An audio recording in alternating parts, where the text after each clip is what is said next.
Bonjour à tous, c'est Madame Bacha, chargée de cours du module de géologie générale. Donc, dans le cours vidéo d'aujourd'hui, nous allons parler de la Terre dans l'univers.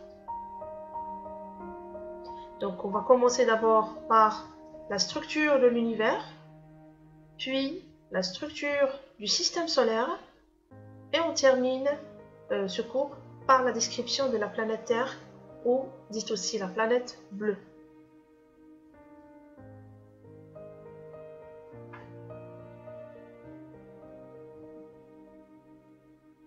On commence d'abord par définir l'univers ou cosmos. En astronomie, l'univers ou cosmos, c'est l'ensemble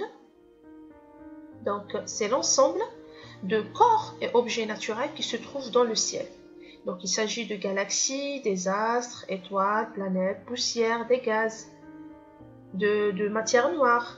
Donc l'univers est formé de centaines de milliards de galaxies. Maintenant, on va voir c'est quoi une galaxie. Une galaxie est définie comme un regroupement de plusieurs astres et objets cosmiques. C'est un assemblage d'étoiles, de gaz et de poussière. On peut donner comme exemple la Voie lactée, c'est le nom de la galaxie à laquelle appartient la Terre et le système solaire. Maintenant, il y a des termes qu'il faut bien les décrire ou les définir. Il y a l'astre, c'est des mots que vous allez voir souvent et entendre souvent en astronomie, l'astre, les étoiles, la planète, l'astéroïde. Donc, on va commencer d'abord par l'astre. Un astre, ou dit aussi un corps céleste, c'est la même chose. C'est un corps qui se trouve dans le ciel. Et ça peut être des étoiles, des planètes ou astéroïdes. Les étoiles, on définit les étoiles comme des astres ou comme des objets extraterrestres qui émettent de lumière. Donc, c'est des objets qui nous donnent de la lumière. Par exemple, nous avons le Soleil, c'est une étoile. Les planètes. Les planètes, c'est des astres qui n'émettent pas de lumière, mais qui sont éclairés par une étoile. Donc, les planètes, c'est des objets, c'est des astres qui n'émettent pas, qui ne donnent pas de lumière, mais qui sont éclairés par des étoiles. On peut donner exemple la Terre. Donc, la Terre, c'est une planète qui est éclairée par le Soleil. Les astéroïdes, c'est des objets rocheux. Ils sont plus petits, leur taille est plus petite qu'une planète, mais qui possèdent des formes irrégulières. Donc, vous avez la forme, elle est irrégulière, ils ont une forme quelconque. Maintenant, on va passer au système solaire. Notre système solaire est né il y a à peu près 4,6 milliards d'années. Donc, lorsque un nuage de gaz et de poussière qui est appelé la nébuleuse s'est explosé. L'hypothèse de la nébuleuse a été proposée pour la première fois en 1734, en supposant que cette nébuleuse, elle tournait tellement sur elle-même, se condensant et s'aplatissant sous l'effet de la gravité pour former plus tard des étoiles, des planètes. Le système solaire, ou notre système solaire, contient une étoile qui est le Soleil et autour de laquelle tournent 8 planètes. On va les voir après avec leurs satellites, au moins 3 planètes naines, ainsi qu'une multitude d'astéroïdes, des comètes, de roches, de poussières de toute taille. Donc, on va nommer les planètes de la plus proche à la plus éloignée du système solaire. La plus proche, c'est Mercure. Après vient Vénus, puis la Terre, après Mars, Jupiter, Saturne, Uranus et Neptune. Pour votre culture générale, Pluton, qui représentait la 9e planète du système solaire, n'est plus considéré comme une planète. À partir de 2006, L'Union astronomique internationale l'a reclassé comme une planète naine et donc il ne fait plus partie de notre système solaire. C'est quoi une planète naine? Une planète naine, c'est un petit corps céleste qui ne peut pas être considéré comme une planète au même titre que les autres.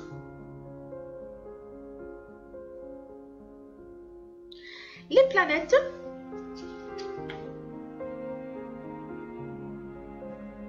du système solaire sont subdivisées en deux catégories. On a d'abord les planètes telluriques, dites aussi les planètes internes, et les planètes joviennes ou les planètes externes. Maintenant, on va commencer d'abord par les planètes telluriques ou les planètes internes. Elles sont du nombre de 4. C'est les quatre premières planètes les plus proches du Soleil. C'est Mercure, Vénus, la Terre et Mars. Ces planètes sont caractérisées par, elles sont les planètes les plus proches du Soleil. Elles sont faites de matériaux rocheux, c'est-à-dire essentiellement rocheuses. Leur surface, elle est solide et elles sont relativement petites et denses par rapport aux autres planètes, c'est-à-dire les 4 restantes. Nous avons Mercure, il est considéré comme la planète la plus petite et la plus rapide, c'est-à-dire c'est celle qui tourne le plus rapidement autour du Soleil et autour d'elle-même. On a Vénus, c'est la planète la plus chaude. La Terre, c'est la seule planète où il y a la vie. Elle est caractérisée par un système d'eau très important. Et enfin, la dernière planète tellurique, c'est Mars. C'est la plus éloignée par rapport aux 3 autres planètes par rapport au Soleil.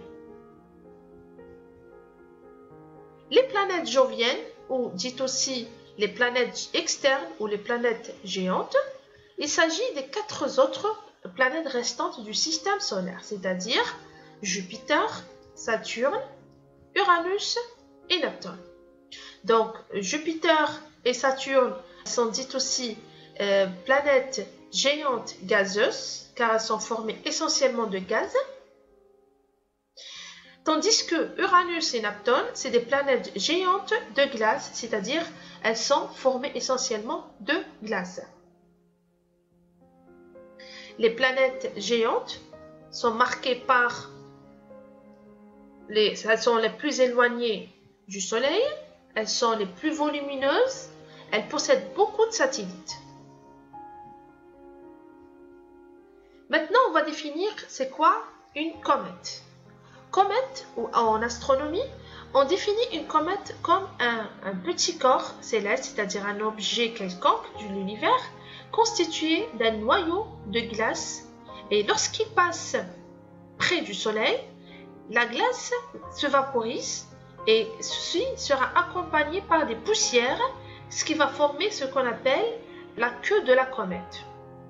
Par exemple, on peut donner comme exemple l'étoile filante, qui est une comète dont la queue elle est éclairée par le soleil et qui traverse le ciel.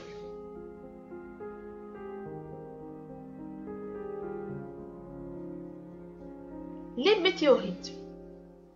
Une météorite est un objet extraterrestre. Dans la taille, elle est comprise entre c'est-à-dire des tailles différentes, quelques mètres à des dizaines de kilomètres. Ils peuvent être de nature différente. Ça peut être, on peut voir des météorites rocheuses ou métalliques. La surface de la Terre reçoit des tonnes de météorites par année. Lors de leur arrivée à la surface de la Terre ou autre planète, ils creusent ce qu'on appelle des cratères, parfois immenses.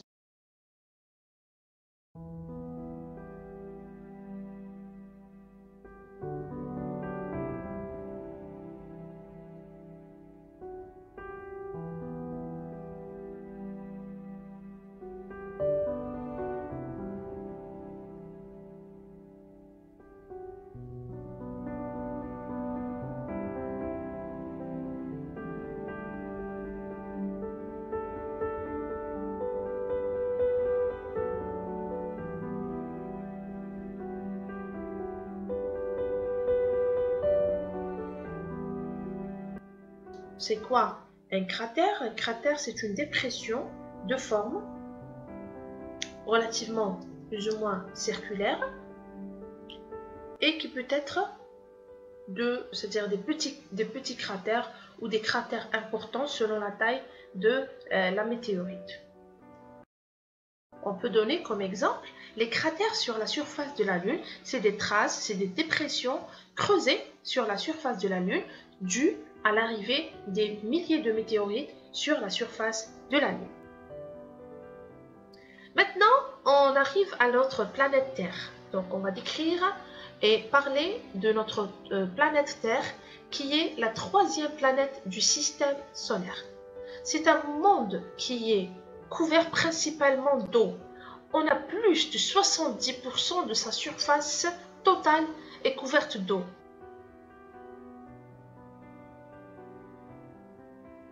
On trouve également des masses continentales importantes. Certains continents sont couverts de glace, d'autres par contre de végétation. La Terre est la seule planète où la vie est apparue et s'est développée.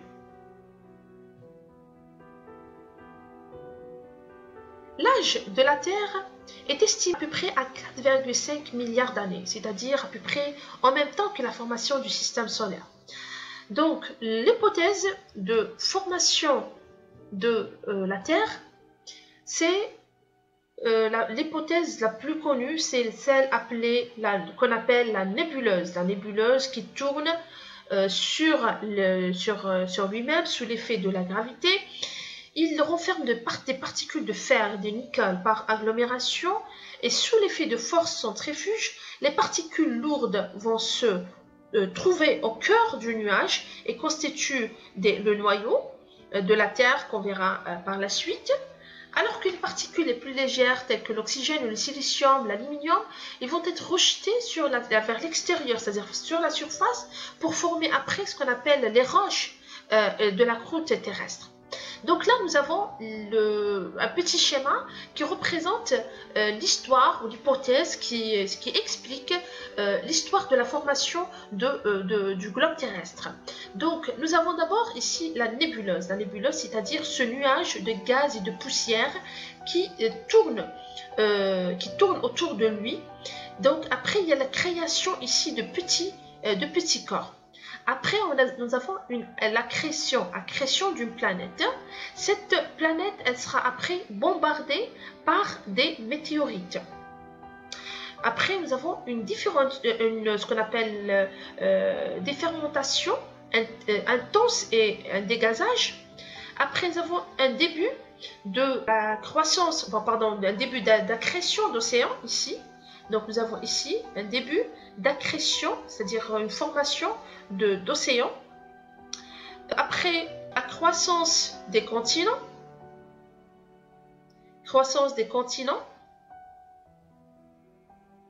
Et enfin, nous avons l'état qui est l'état actuel de la planète Terre.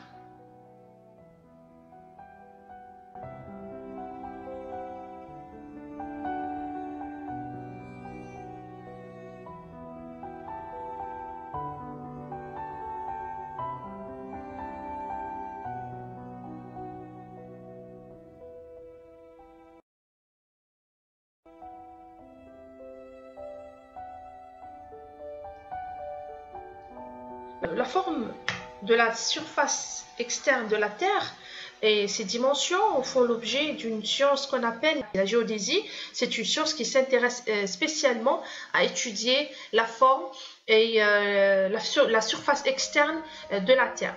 Donc la Terre n'est pas une sphère, elle est légèrement aplatie au pôle. Donc nous avons le pôle nord et le pôle sud. Elle est légèrement aplatie au pôle. On dit que la Terre est un ellipsoïde de révolution, c'est-à-dire ici, la section équatoriale, elle est équivalente à une sphère. C'est-à-dire si on coupe ici la Terre en deux, à l'équateur, au milieu, donc ici, on aura une sphère.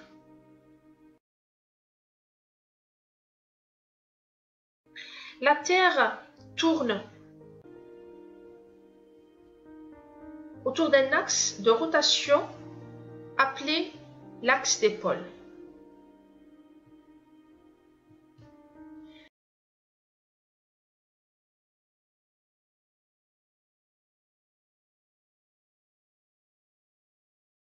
Donc pour faire un tour complet, elle fait à peu près 24 heures, c'est-à-dire une journée.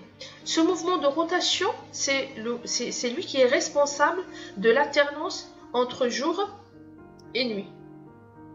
Il y a une partie qui est exposée aux rayons solaires, elle est en jour, et la partie qui est dans le noir, c'est la nuit. Elle tourne aussi autour du Soleil le long d'une orbite.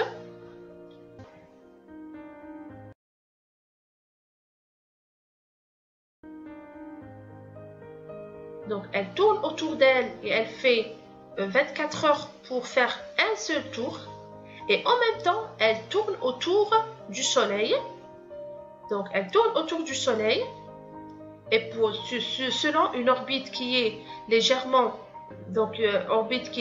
aplatie, elle met 365 jours, c'est-à-dire une année, pour compléter un tour. Elle fait 365 jours, c'est-à-dire une année. Et c'est cette rotation qui est responsable des 4 saisons qui succèdent sur la Terre.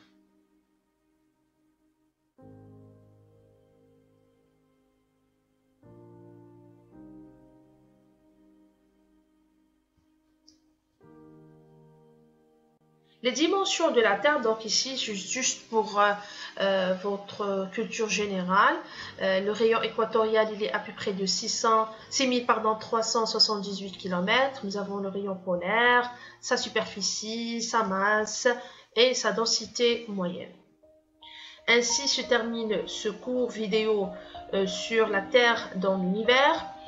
Pour toute question, n'hésitez pas à me contacter par mail. Vous avez mon adresse sur la fiche contact. Je vous donne un rendez-vous le cours prochain qui sera sur la structure interne de la Terre. Merci pour votre attention et à bientôt.